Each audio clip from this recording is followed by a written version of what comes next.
Kaibigan, ito ang bagong constructed na public market. Dito po yan sa Tigaon, Camarines Sur. At ayan na siya.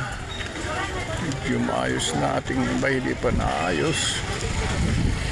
At papakita ko sa inyo ang loob niyan. Makita ninyo mga kaibigan. Ayan mga kaibigan. At marami nakapark na sasakyan, motorcycle, pati mo pa. At mga kaibigan, hindi po masyadong ayos dito. At yan ang kapaligiran dito mga kaibigan. At may pupuntahan tayo at babalik na lang tayo rito. Kaya meron na nagtitinda-tinda dyan kasi malapit na ang fiesta. Kaya ayan, may mga tinda-tinda na siya. Kaya dito ito sa lugar ito ng Bonifacio Street.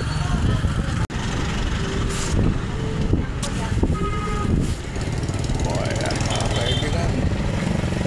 Yan ang nangyayari nga dito sa oras na ito. Sa lugar na ito ng palengke ng Tigaon, Camarines Sur. Ang oras ay 4:40, alas 4 pa rin ng hapon mga kaibigan. Papasok tayo dito sa malapit ng umulan at tayo abutan ng ulan mga kaibigan. Medyo papasok tayo dito sa palengke mga kaibigan. Upang makita ninyo kung ano ang nangyayari dito sa lugar na ito. Kaya ambing ninyo sa inyong kinaroroonan sa ibang bansa. Ito ang palengke ng bayan na ito. Tigaon, Camarines Sur Public Market. Tayo'y na-vlog na natin ang ibang lugar katulad ng Cambodia, Thailand, Laos, at kung saan-saan pa.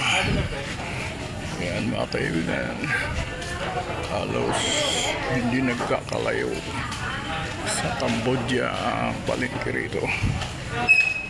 At yan mga kaibigan, at inyong magkakaroon kayo ng idea kung gaano kung mayroong improvement dito sa lugar na ito. Wala. Ito ang mga tindahan ng isda. Yan. At wala na sigurong tinda sila, naubos na. Mayroon din naman mga karne-karne. At yun ang makikita natin dito. Mayroon kung ano-anong nangyayari dito. Kaya mga kaibigan, pumunta tayo doon sa tindahan ng mga tuyong isda, dried fish.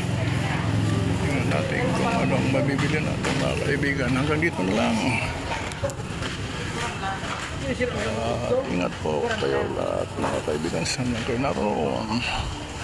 At ang abang lingkod nagsasabi ng mag-ingat. Keep safe at all times. God bless. And have a nice day. Signing off.